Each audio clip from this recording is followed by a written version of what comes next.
Persons, photographs, and persons depicted on Fugitive Watch are presumed to be innocent unless proven guilty in a court of law. Look at that, right on time. August 5th, 2025, Fugitive Watch. I'm Mark Hinch. Wake up, Scott. Scott Castrita and Steve Dean. And we are doing Fugitive Watch. We are all retired police officers going to watch some videos and give you the point of view of a bunch of retired cops that could say anything they want now because nobody controls us. And it's our opinion. Don't sue us. It's our opinion. Oh, stop it. Okay. And you can find us at fugitive.com. And that's where Scott and Steve have been running that since 1992. The newspaper's no more, but the website, the Facebook page, and the Instagram channel are live and well. Obviously, YouTube. That's where you're watching this now. And then I am over at stolen911.com, private investigator, retired CHP. I kind of specialize in theft and a lot going on there. All right. But first off, you mentioned the newspaper at that barbecue Saturday. Quite a few people were asking me about. We're going to bring. Oh, you were at a barbecue? Oh, we were at a barbecue on Saturday. Yeah, we were at a barbecue. Yeah, we're not going to bring the newspaper back, are we?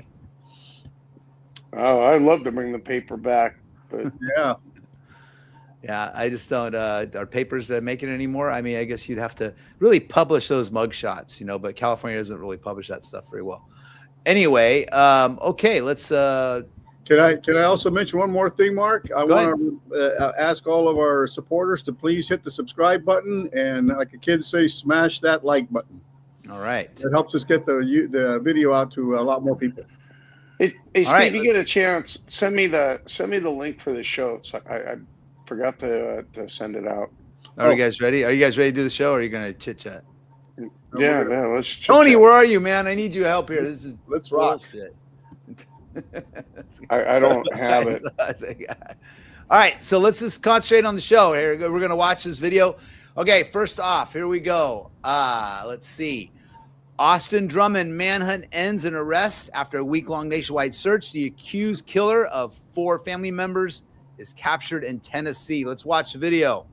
We are coming in on the stream right now with some breaking news. Austin Drummond, the accused killer of 4 people in Lake County, has been taken into custody. I'm Kevin McDermott with Vermont Cooper. Yeah, authorities in Jackson, Tennessee have now announced this morning that they have captured Drummond, ending a nearly week-long manhunt after a family of 4 was killed and a baby was left in someone's yard. We do have a crew en route to the scene right now to gather more details about this developing story that we're learning about in real time. Yes, this is certainly a case that has attracted a lot of interest, not just here in the Mid-South, but across the country. I think there's some video of him like on a door camera, isn't there? Earlier before they caught him. Yeah. That's on the original link I sent you. Right. Yeah. This was afterwards. That was before he was captured. So I went straight to a news story of they actually caught him, and apparently they caught him without incident. But there was some striking video here. I'm hoping they show it. You know what? They're not showing it. Oh well, I screwed that one up. So there's some cool video there I don't have. Yeah, if you go to our website, Mark, you can see the surveillance video from several ring cameras from neighbors in Jackson, Tennessee, that caught him all dressed out in camouflage clothes and carrying an assault rifle, and he's trying the doorknobs, trying to get in, trying to find an unlocked door. And I thought for sure this was going to go down real ugly with this guy. Where is that video at? I'm on your website. I don't see it. It's it should be there, but it's on the email I sent for the listen. All right, we're gonna move on. Video number 2 because it's not ready. All right, so we're gonna go over here to officer shoots autistic man in Albuquerque. Body camera footage shows a tense encounter where a 21-year-old with autism and ADHD is shot after pointing a BB gun at officers. These are always sand. Watch this video. Dude, put it down. Put it down. Put it down. Put it down. Put it down. Put it down. You're gonna get shot. Put it down. Looks like a gun to me. How are you gonna know in a split second, right? I have that exact gun. It's you can't tell the difference looking at it. It looks like I've had that BB gun forever. That thing's a Police say scary looking. Baldonado was holding a BB gun. The officer who fired told investigators it appeared the man was coming out the door with a purpose and had a smile on his face. APD says Baldonado has autism and ADHD. They also say he had several prior battery charges. This individual probably is not the best candidate to go to jail. But as a state, we need to do better. Chief Harold Medina is calling for more resources for those with mental illness and those who are not competent to stand trial. APD is working with the state's Adult Protective Services as video shows a woman inside the home yelling at Baldonado and calling him stupid after shots ring out. Wow. That's tells you a little bit about the home life. You know, I don't know if there's any prior events with him. Well, they said he had, but having a BB gun events around where he has access to, I mean, I don't know how those impairment issues work in someone's head, but is he acting out something he saw on TV or something like that? Is he obviously, does he realize what's going on? You know, and it's sad that there's something that looks like so much like a gun that he has access to. Well, my 2 cents on that, watching that video, is I think that the officer, I mean, I'm not Monday morning quarterbacking him, but I think that he really waited a long time before he ended up shooting the guy. I think that if somebody came out holding that thing, when I walked up to the door, my first thought is they want to do me harm.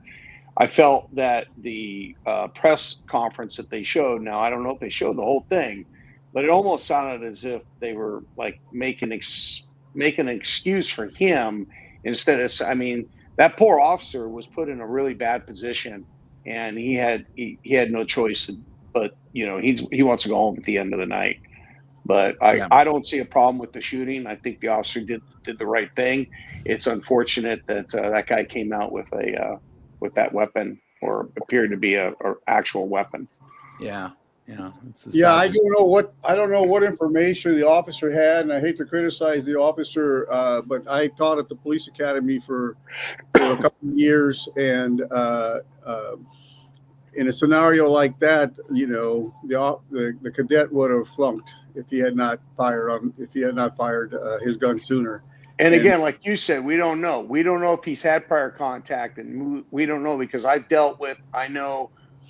been out to houses when I was working where these guys, I knew that they had mental issues, but I knew that they liked me. I got along with them, and I probably would have gave the guy the benefit of the doubt myself. So we don't know.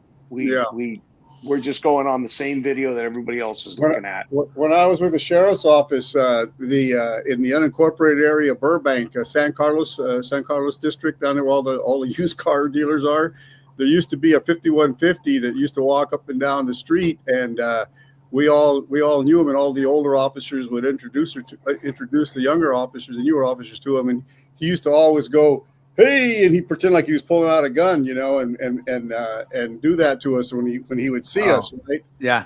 And one time he did that to a couple of San Jose officers, and they wound up shooting at him. Steve, luckily nothing happened. I was a new officer in West LA in the late 90s, and we were all off break-in. We were working a day shift, and we were working a Saturday because we were all brand new. And my guy who was about 6 months ahead of me, we meet at a Starbucks over in West LA for coffee, and they've got a little patio out there where you get your coffee and you go sit down outside. And we had our patrol cars out front. And the guy, the officer, nice kid, been on like 6 months ahead of me. We're getting our coffee, and he comes out and he takes out his PR 24, which is the baton, the CHP baton. It's a long baton. It's got a crossbar in it, right? He takes it out, and he puts it on the ground next to him. Not a good thing to do, right? He puts it on the ground next to him while we're having our coffee. I don't know why. I always just left mine connected to the belt. And while we're drinking coffee, this kid comes out who obviously was impaired. Very nice, very pleasant. And he's standing there, and he turns and he looks at us, and we look up at him.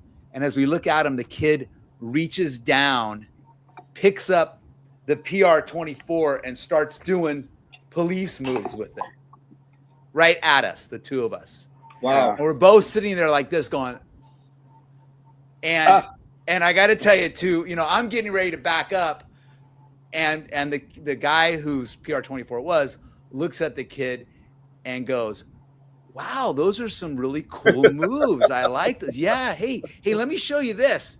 May I? And he goes, and the kid hands him the PR-24, and the cop then stands up and shows him a couple of moves with it. But he diffused it beautifully, right? I mean, I don't think any of us were like thinking we're gonna have to, do something to this kid, but it was just like embarrassing and dumb. But I got to tell you, the way he handled that was like, oh yeah, those he complimented. Oh yeah, you got some moves there, man. Cool. I bet you he never does that again. He was just showing off. He was kind of some happy. Bruce Lee stuff, huh? Yeah. Don't leave your PR-24 on the ground next to you as you get coffee at the Starbucks patio. That's the one. Greg's here. Hi, Greg. It's Tuesday. Everyone got their tacos. Yes, right across the street, Greg, is one of the best taco trucks over here at Running Shop and Hops in Morgan Hill. They're all really good, but this one's like one of my favorites. So pretty cool. And Scott, happy birthday. Scott is 45 years old today. Yeah. So, no, that's I'm 46, bro. I've never been kissed. Yes, never, not at all. Still waiting. Still waiting for that to happen. Okay. All right. Let's move on to, let's see here. We're going to go to, my favorite, Philadelphia. Philadelphia mass shooting caught on doorbell cam. 12 shot, 3 killed. 1 firearm was illegally modified to fire automatically. A $20,000 reward offered for info. This is actually a Fugitive Watch case, folks. Let's watch it.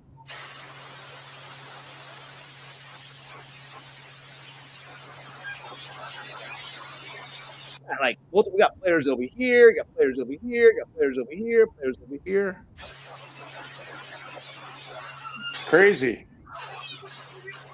So, obviously we've blurred a lot of the other people. So we've singled out, or the police singled out, certainly the 3 suspected gunmen in this case that they were able to isolate, possibly 4 right there.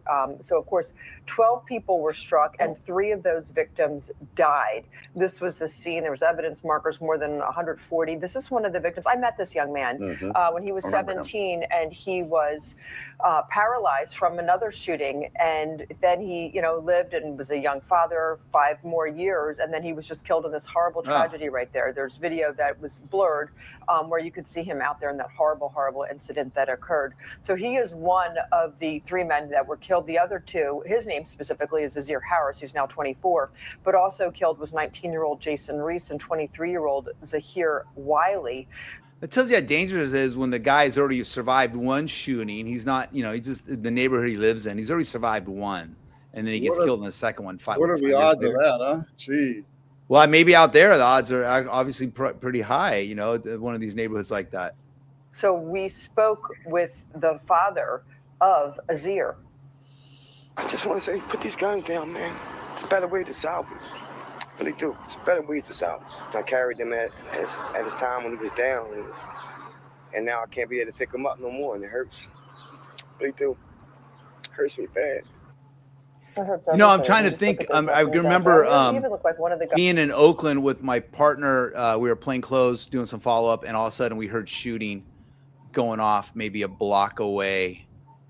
And, I don't even think we had vests on at that time. And I remember both of us kind of went to our vehicles, and we're kind of like, we're looking because we're trying to get our vests out and stuff. And we were doing just some follow-up on something. And how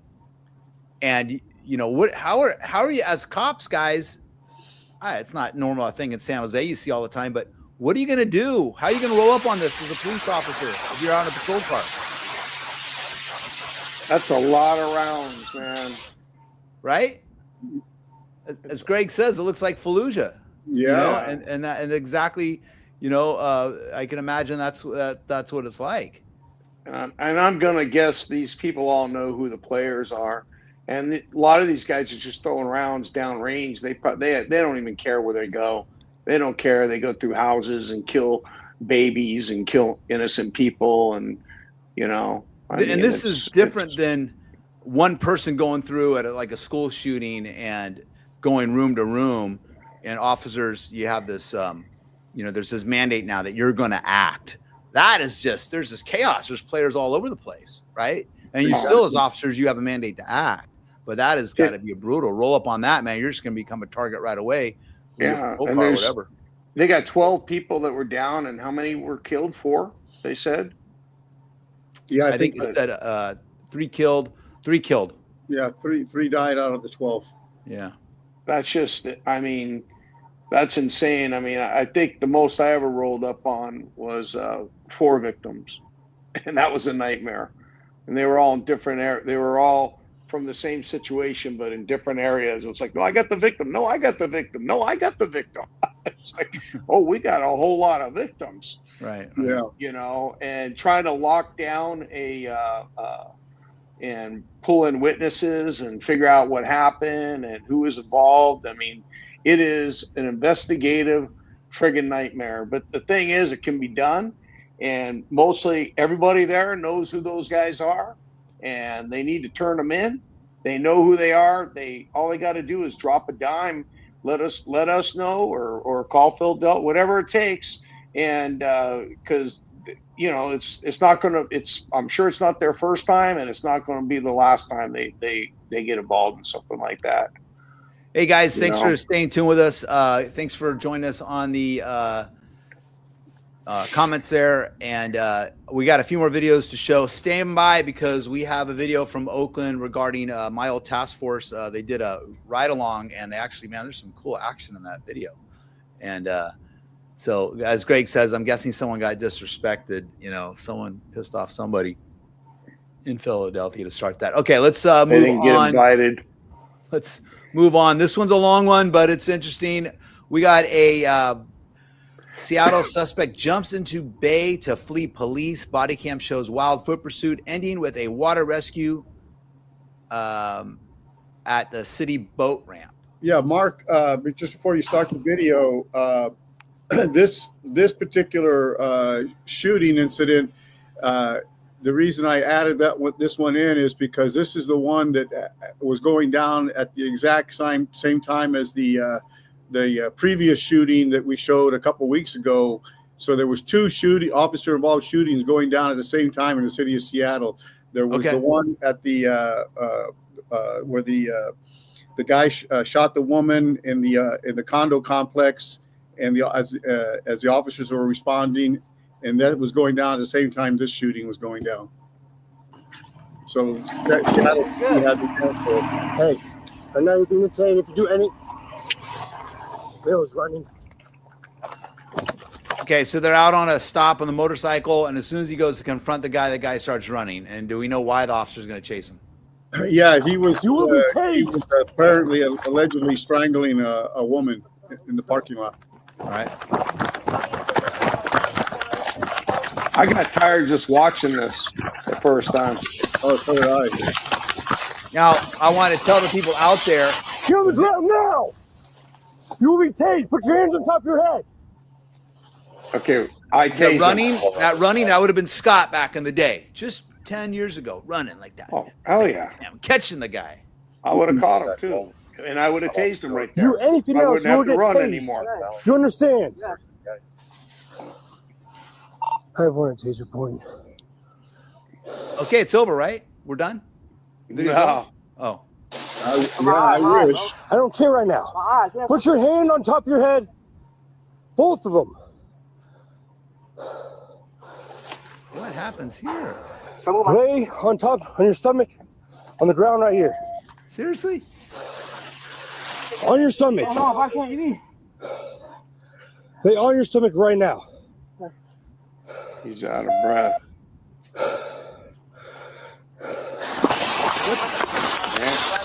Wow.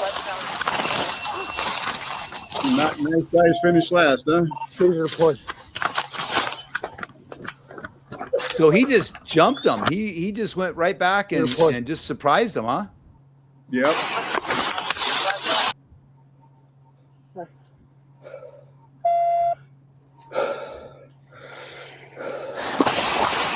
Holy moly.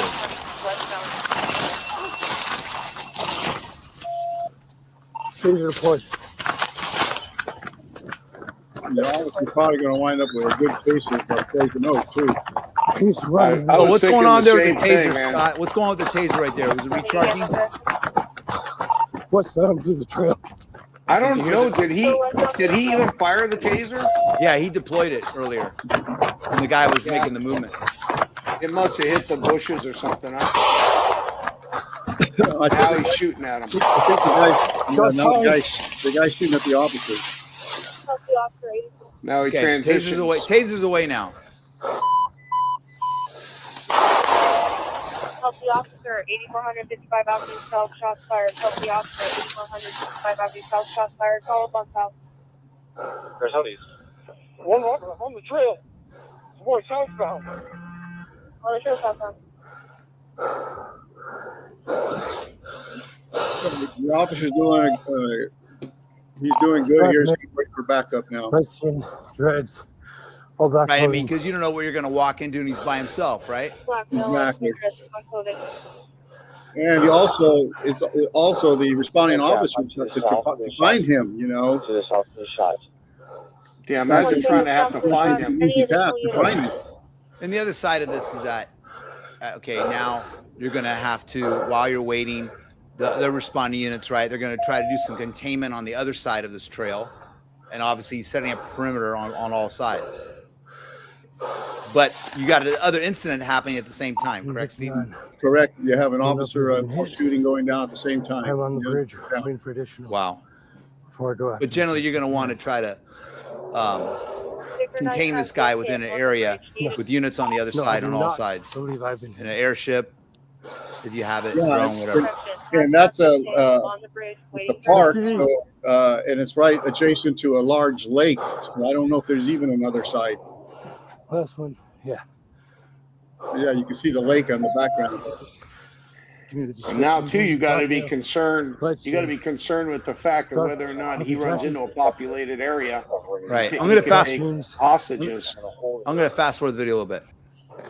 Yeah, you can see the sergeant there. He's checking on his welfare, and then they're gonna do the search together. The sergeant and the officer. Okay, now I see patrol cars up ahead. Yeah. So the trail ends, or at least. No, 5, 8, 5, The sergeant, he does good. He tells the officer, "Hey, let's stop. You know, compose yourself. Make sure calm down. Compose yourself. You know, so that we can do this calmly. Make sure you're okay." Dreadlocks. So that shows some good experience. I got eyes on him. I'm in this area. Guardian 1, I have eyes on him walking towards the dock. Now the helicopter's here. Still running south. That's the sheriff's office helicopter responding. That's awesome. Oh, now he's jumping in the water. He just jumped in the water. Maybe he'll freeze to death. Jumped in the water at Atlantic City boat ramp, had his hands up, jumped in the water. He's the most in the residence off the dock. Harbor, do you copy? Jumped in the water. So what do you think his plan was there? Yeah, I don't think he knew what his end game was going to be.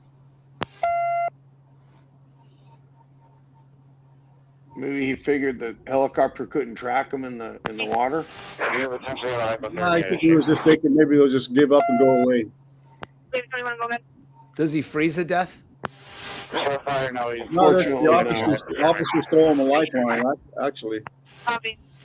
Imagine if we said that while we were on duty. Number 6. Can we get 2 of the officers that are walking into the scene from the north? Look at that. Is that like 25 officers on the dock? It looks like it, doesn't it? Holy cow. What do you think's going through his mind right now after shooting at the cops? Oh. And slowly making his way to the dock. About 10 more feet. And we can't see his hands. Making way to the dock, about 10 more feet. That doesn't mean a gun won't shoot, even if it's wet. No, I know. Can you imagine if he was shooting at them from the water? I'm kind of weirded out by this a little bit. I'm waiting for the alligator. Well, not only that, but if an officer with all that equipment falls in the water, you're liable to drown. Greg says, I was just going to say that it's a hell of a lot of helping hands to help him out of the water once he gets back to the dock. Guardian 1, they're pulling him out of the water now. Maybe he was getting cold. Well, it's extremely dangerous to fall in the water when you're wearing all that gear. Yeah.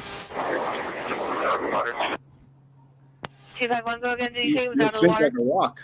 Where was this at, Steve? This was in Seattle, Washington. Oh, so they don't have alligators, huh? No, they don't. Not Not yet. yet. They got Bigfoot. They got Bigfoots. Yes, not yet. Yeah, I was just gonna Bigfoot up there. I was just gonna say, can you let's redo that with AI and end it completely different. Be like the ending of Once Upon a Time in America, Hollywood. The ending we all really want. Yeah. So All the right, officer, obviously, the officer wasn't hit by gunfire. The guy fired a whole lot of rounds at the officer. I don't think he even got a chance to return fire, but he definitely transitioned from that taser to his gun really fast. He did an awesome job on that. Did a good job. He did an awesome job on that. No, good job, Seattle. That was cool. And like you say, you got 2 incidents going on, 2 shootings at the same time. All right, let's move over to L.A. Teens loot California Chevron store, bikes, scooters, and chaos. Over $1,200 in goods stolen, while LAPD allegedly calls it just shoplifting. Really? All right, let's watch the video. There you go. A sudden That's the burst problem. of young thieves as 24 kids take over the Chevron station in Lincoln Heights. Just ambushed the store and ransacked it pretty much. Owner Jerry Salib says it happened in an instant. You can see the young boys grabbing boxes full of candy, as many chips as they could carry, even cases of beer. Salib says they got away with more than $1,200 worth of goods. When it's a gang of them at 24, 25 people, it's like an organized crime type of situation, you know? Like those 25 kids could easily overpower my cashier. And Thankfully, the cashier wasn't injured. The drama erupting Thursday evening at Daly and Mission. You can see the thieves ride up on their bikes and scooters and run in. So many packing into the small store, they were running into each other in the chaos of their... Any school resource officer, if they still have them, could identify each one of those kids. Definitely. Right? But here's the problem. Yeah, or teachers or fellow students. Yeah, well, just keep it with the resource officers, though. Yeah. They're all going to know who the players are. But here's the problem, Mark. What are they going to do to them if they catch them? No, you're right. I mean, they obviously, they pretty much legalize that stuff now. organized. And it's, of course, they're gathering so many of them that I can't even stop just one kid, right? It's 24, 25 kids. So, you know, it leaves me kind of helpless. Salib says they've had minor theft before, but nothing like this. Adding to his frustration, he says the LAPD couldn't help. They said there was nothing they can do about it. They said it's considered shoplifting, and shoplifting isn't something they can really go after. Salib says given their tactics, he's sure the thieves have struck before. He's hoping they'll be held accountable before they commit another calculated crime. So, I mean, they would have to maybe some sort of enhancement law in the where doing a mob like this would be some sort of enhancement. Yeah, and maybe Mark, they can prosecute them that way for, you know, some. I'm just giving you an ideal world, right? So Yeah, I would say, you know, give some juvie detention or whatever it might be, but obviously it needs to be addressed. If it's going to become a problem, then there should be some sort of enhancement. Maybe there is. I don't know. You're in my mind, Mark. I was thinking about this and the robberies where they go into the jewelry stores, you know, and as a mob. And I'm thinking, you know, how do we solve this? And I'm thinking that you say, you know what, we pass a law, say you get, you know, like for example, this is a little exaggeration, 50 years, and if there's 20 guys in there, we'll give you a year off for every other accomplice you identify. We'll give you a year off your 50-year sentence. You know. Yeah. I mean, 5, 6 of these kids can be identified. You know, right? I mean, they already know who they are. I'm sure the school units already know who these kids are. But here's the problem, guys. These are the same guys that are going into these jewelry stores. They just grow up and they go, well, Why don't we go into the jewelry store, smash out the cases? Why don't we go into gun stores? Why don't we steal? Why don't we start taking bigger stuff? And now they start running into people that are armed, that are there, that are going to protect their property. And now you're going to have a situation where people are going to start getting killed. And the thing is that if our laws, if we can't get our laws to do something about this and take care of this problem now, these guys are just going to become a liability down the road, and somebody's going to get shot. I mean, imagine the clerk goes out there and tries to stop these guys, ends up getting in a fight. We've seen it. They start boot kicking the guy on the ground, and somebody says, okay, now I'm worried about my employee, and he pulls out a gun and starts shooting these guys. I mean, it's not just shoplifting. This is organized crime, like the guy said. This isn't just a misdemeanor. Greg C. says, I thought California had already passed a law pertaining to mob shoplifting. Question: does that not apply to minors? I don't know. Someone ask a district attorney. And this is a terrible, in my personal opinion, it's a terrible reflection on American civilization, because this does not occur in other parts of the world.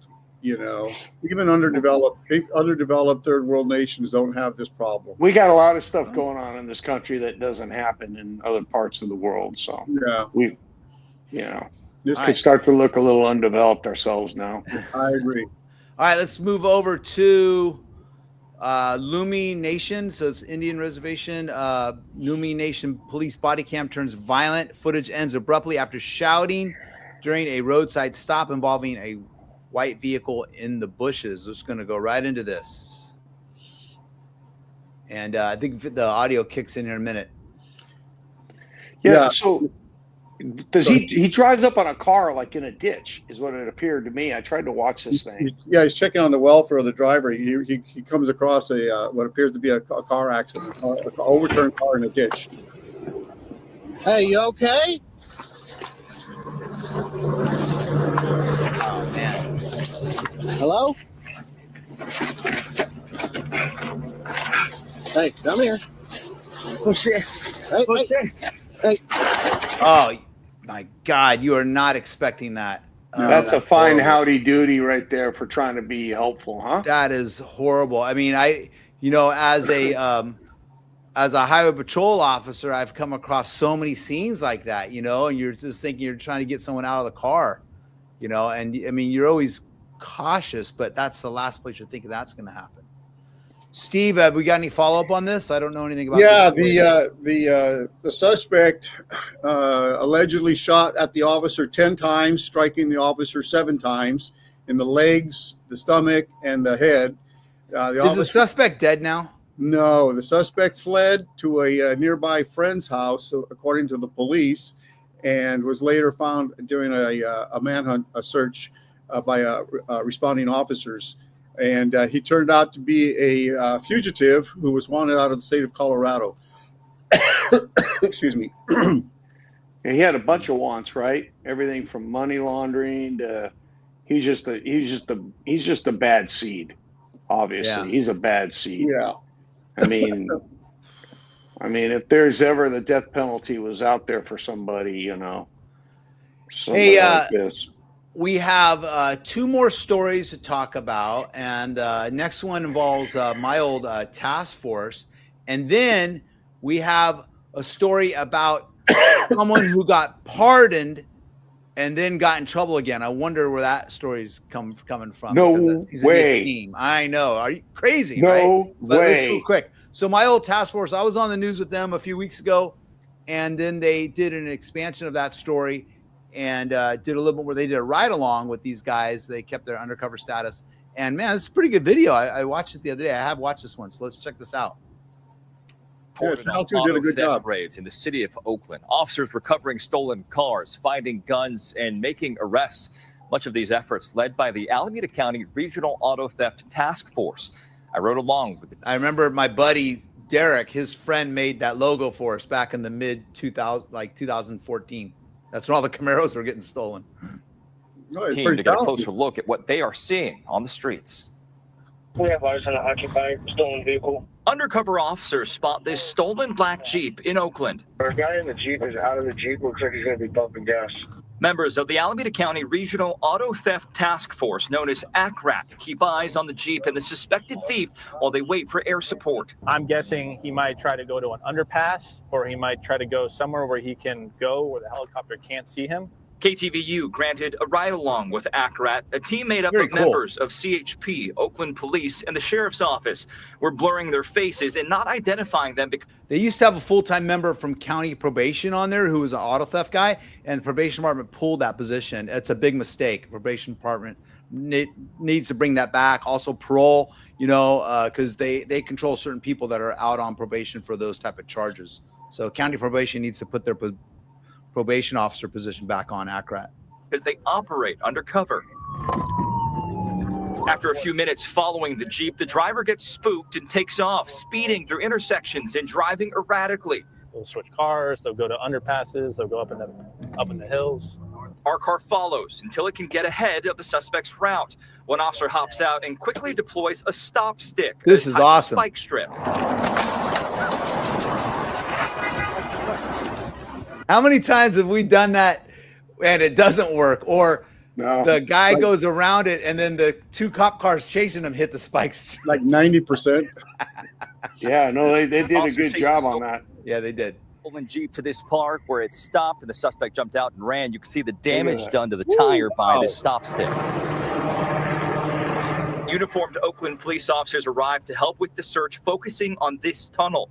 The task force can utilize the resources of the three agencies, and in this case, called in an Alameda County drone operator. The drone confirms the suspect is hiding in the dark tunnel and not responding to officer commands.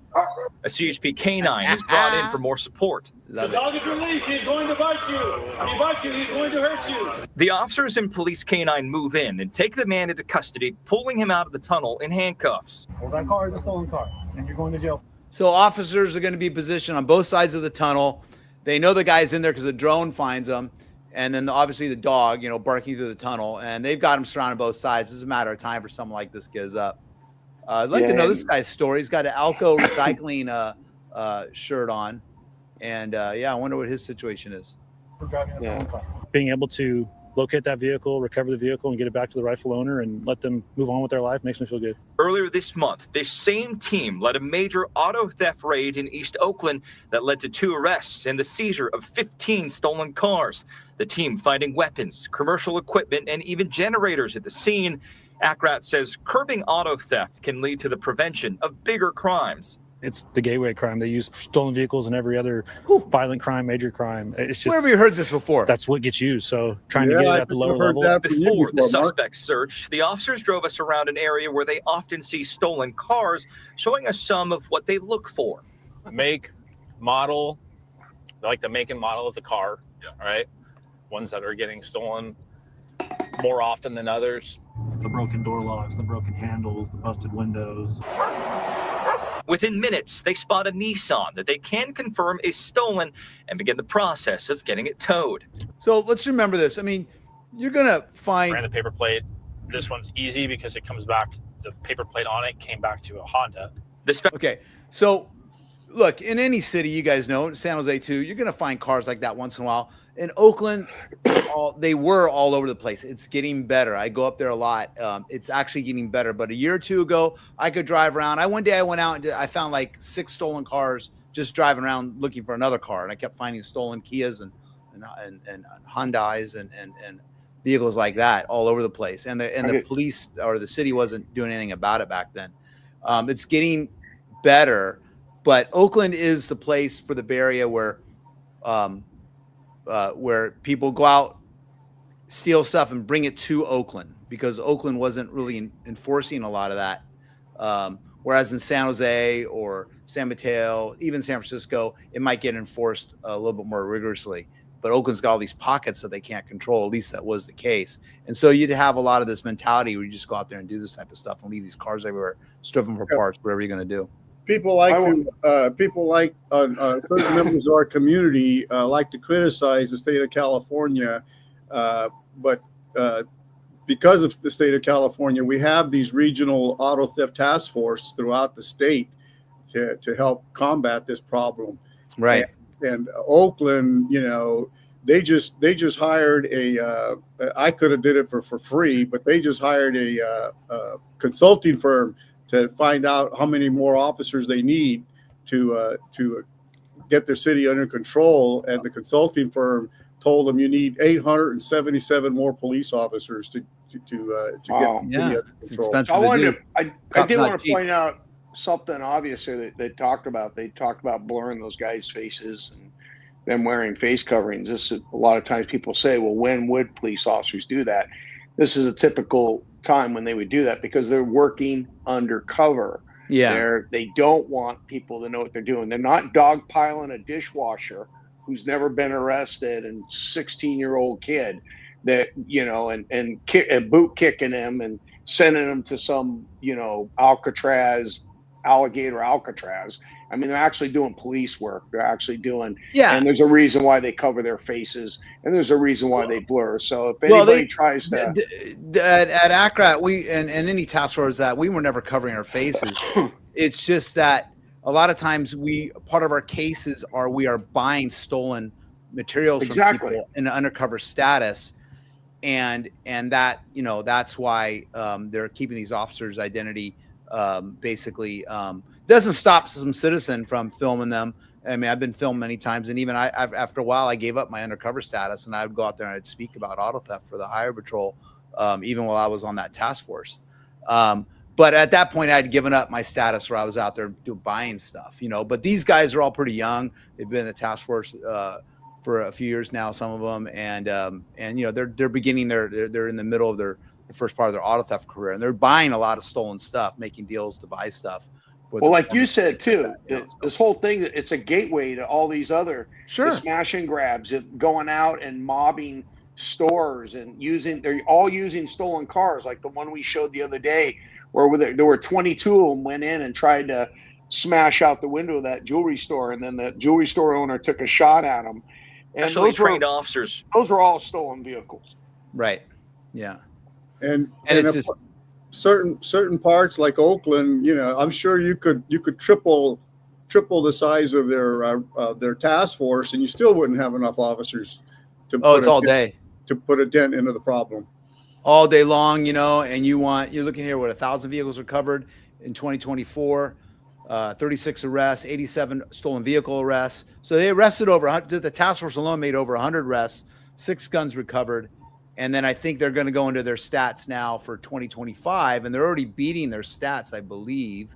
They're going to pop up here. So now we're not even done for the whole year yet, and we've already recovered 6 guns again, 64 arrests. So I think they're beating those stats from last year already. But they're doing a great job. They got a great sergeant over there leading the charge, and I'm happy to see this. This is, I mean, for them to go out and get this shot of this car with a working stop stick and all that stuff like that, that's amazing, because I've been on these details. Sometimes it works out, a lot of times it doesn't go the way you want it to go, and but that's awesome. Hopefully they went out one day and shot that. Maybe it took them 4 or 5 days. I don't think so. I think they just did a one-day ride along, so it worked out good for them. Back in the 70s, one of my deputy friends had his car stolen and found it in Oakland, and he called OPD to do the recovery, and he waited and waited and waited, and he kept calling back, and finally the dispatcher told him, look, you know, I'm sorry, man, we have like 100 priority 1 calls pending right here, you know, we're not going to get out there. Just get in your car, take it home. All right, we got one more story, man. This is a theme we got going on here, guys. Someone tell me why this is the case. This is why you don't pardon certain people, right? So here it is. Justice rundown: FBI plot, pardon, backlash, and new HQ fight. Edward Kelly sentenced to life after Trump pardon. And then FBI building dispute heats up in Washington. Well, this is maybe that's the full story, but Edward Kelly sentenced to life after he was pardoned. Maybe the guy should have never been pardoned. I don't know. Let's watch. Yeah, Tennessee man who was pardoned by President Trump has been sentenced to life in prison for plotting to attack FBI agents and attempting to incite a civil war. Edward Kelly was the 4th rioter to enter. Do you think he was emboldened by his pardon? Maybe he would be allowed to do it. No, I mean, and this is one of these guys that showed up in the the wannabe riot gear, all the Velcro, all the wannabe operator looking dude, right? He's not one of these guys walking in and they walk in the building and they're shooting videos like, oh, look at us, they let us in. He's a straight up insurrectionist. He was there for a purpose. Yeah, never should have been. He was part of the insurrection. Right. To the Capitol on January 6th, he faced a separate investigation for targeting federal agents who were looking into his role in the Capitol attack. Now Kelly is set to spend the rest of his life behind bars. Thank God. For more, let's bring in CBS News Justice correspondent Scott McFarland. Scott, what more can you tell us about what happened in this case? Before. Yeah, Joling, our CBS News review of this case shows that according to the Department of Justice, it was during the investigation of Edward Kelly's role in January 6th that he began targeting the FBI agents and the FBI overall, or part of the investigation into him. This began in 2022, according to the U.S. Department of Justice. There was some type of plotting, amassing of resources, if not a plan and a way to execute the plan to target federal agents. They called it conspiracy for murder. So Edward Kelly, who was pardoned on January 20th for his role. So one of my family members was saying that, it was always an FBI plot that started the whole thing. And, Kash Patel, a Trump supporter, is now in charge. When are they going to release the identity of these FBI agents that were in the crowd instigating the riot, right? That's what I always I'm curious about. I haven't seen that happen Maybe it wasn't true. Oh, really? No, because they said it was true, Scott. Yeah. Mark, I've lost count now on how many of these pardoned Jan 6 people have been rearrested. But I'm saying, though, they control everything now. You think that was true about this whole thing being an FBI plot to begin with, that they would have, uncovered that now? And, obviously not. Because the U.S. Capitol insurrection now faces a life prison term for what he did while under investigation for the U.S. Capitol insurrection. There has been, as this week ends, no pardon for Edward Kelly in this separate case, which is being prosecuted in the Eastern District of Tennessee. How many other people who were pardoned by the president have since faced new criminal investigations, Scott? Oh, there have been some, including one who was arrested just days later on a gun charge, and another, a Texas man, who was actually freed from prison because of the pardon, not just having his slate clear, but was actually released from the prison gates, who was later charged with child solicitation. That's what's happened so far. But one of the warnings that Justice Department officials gave during the Biden administration was that if there are pardons, these are people with a history of recidivism, of criming again after they get released. And we're seeing that play out already here in 2025. You also have some new reporting on the opposition to the FBI's planned move of its headquarters to the former. All right, yeah. So I counted 4. Yeah, they didn't include the one that was shot and killed by a sheriff's deputy in the Midwest somewhere, and the DOJ has recently hired one of them. Let's say, look, obviously everyone knows where we stand. Let's say you go look at the how many convictions there were, the hundreds of convictions, and you went through and you pardoned the people that were kind of just like the walk-in ones, right? There were some that were just kind of walking through, right? And really go case by case. And even though I don't think they should have been pardoned, I could see a political situation where maybe they went through and they said, okay, these people just went in and they were taking selfies. Mark, people. Let me finish. No. But then you got these guys like this guy who are obviously causing a lot of the shit. And they could have very easily said, these 40, 50 or 60 or whatever, we'll pardon them because they're just idiots. Okay. And it's political, but these other ones are fucking instigators, and that's the shitty part about it. All those guys that were pardoned, they were going after, they were the worst of the worst. All those guys that they were in prison, they were found guilty by a jury of their peers. They were involved in an insurrection, and then they were pardoned because we all know, we watched it, we saw it with our own eyes. Well, let me give you an example, Scott. Gilroy has their own little local idiot. She was out there on Idiot's Bridge every Friday with their Trump flags, and she was all making videos, a yoga lady, whatever. And she dumb made a video of her. We're going through the window. We're breaking into the Capitol. We're going through the window. She made this video and posted it. And she goes to the window, following some dude in there, right? Right. She's dumb. I'm sorry. You know, it was dumb. It was stupid. I think she regretted it. I think she made some statement afterwards. The FBI, you know, there's several of us that, you know, went into the FBI website at the time and submitted her information, and they eventually served a warrant on her, and they eventually prosecuted her. I could see politically, and not that I think it's okay, but I could see maybe, okay, lady, you had your fun, and okay, we're going to give you a pardon now because we feel sorry for your mental capabilities. But these guys here, no way. I mean, I could see. I mean, this is just stupidity.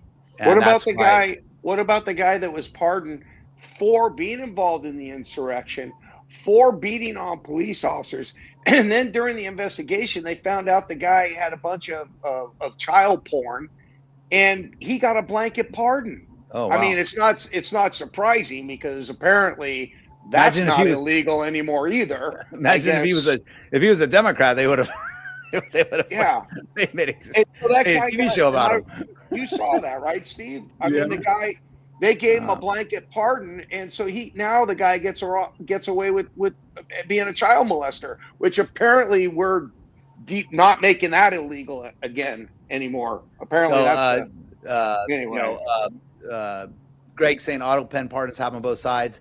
There was the guy who killed the FBI agents back in the 70s, the Indian guy, volunteer, and he got pardoned by Biden towards the end there, right? And that pissed off a lot of FBI agents. And I got some criticism for that case because I actually found I was working on finding the U-Haul truck that got stolen with the statue on. I didn't even know who the guy was, you know, but they were asking me to help find the U-Haul truck, and then turned out the statue was in the back.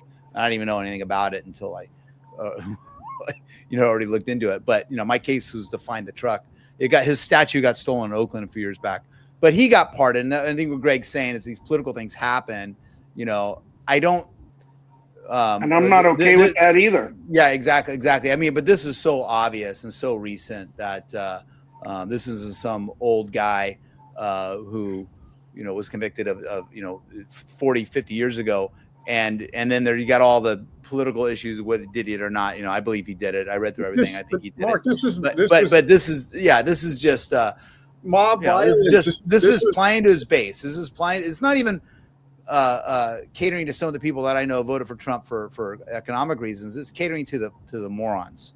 But it's only by the grace of God that mob did not get their hands on the vice president or Nancy Pelosi. We would have had murder. It was actually very brave. It was very brave law enforcement, very brave law Secret Service and from the Capitol Police and security that were the true heroes there, and a lot of them probably voted for Trump, you know, and they did their job to repel these insurrectionists. Yeah. I mean, you know, you look back at the 1930s, 1950s, the lynching of African Americans in the South.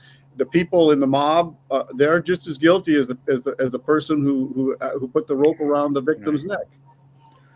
That's in my book, in my opinion.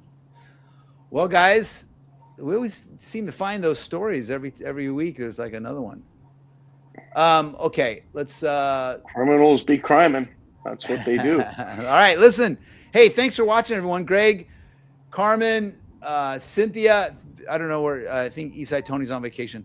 But thank you for watching so much. You can follow us at fugitive.com. Also on I think Scott's getting like 2 billion views on his Instagram page now for some, what was that post blowing about? Up. We're blowing up. What was that post about? Blowing up like the Big Bang Theory.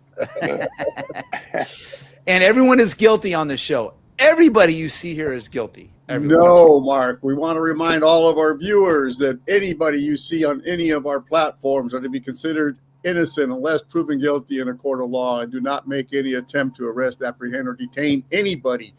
If you recognize anybody that's being sought by law enforcement, you can send us a tip at tips@fugitive.com. All right. And great. If you need something, a private investigator, check out my case on this 71 Chevy K10 out of Jamestown, which is up in the gold country. And this thing went missing. They burglarized the barn of the property while the family was away and made off with this nice truck. And I had to learn about these solid glass windows. They put these windows in where they replace the V windows, right? You know, and but this thing's pretty clean. 4-wheel drive and stolen. And this is one of the cases I'm working on. Many cases like that at stolen911.com. I'm going out to Jamestown later this week. It looks like the old Harvester, International Harvester trucks. But that's a Chevy though, right? This is Chevy K10, right? And the K, they get the C10, the K10s, the K being the 4-wheel drive version, the C being the regular 2-wheel drive version. So if you need a private investigator for something, reach out and but you can follow the cases also on my YouTube channel at Stolen 911. And that's going to be it. Does International Harvester even make pickup trucks anymore? I don't know. That's a good question. Ask the truck guy. So I think some of those guys have got pardoned may know that question. Hey, Greg, thanks a lot, man. Appreciate it. Appreciate you joining with us. And Greg's going to buy us all rounds of drinks at a running shop next time we see him, he said. So we'll go there. So, yeah, we're going to, if you ever want to catch us, we're at the Tavern in Morgan Hill or Running Shop in Morgan Hill, one of those two places. All right? Yeah, exactly. Steve-O, all good? Everything's good. All right, Scott, you're still around for the rest of the month, right? Happy birthday. All right, thank you. All right, guys, we'll see you next week.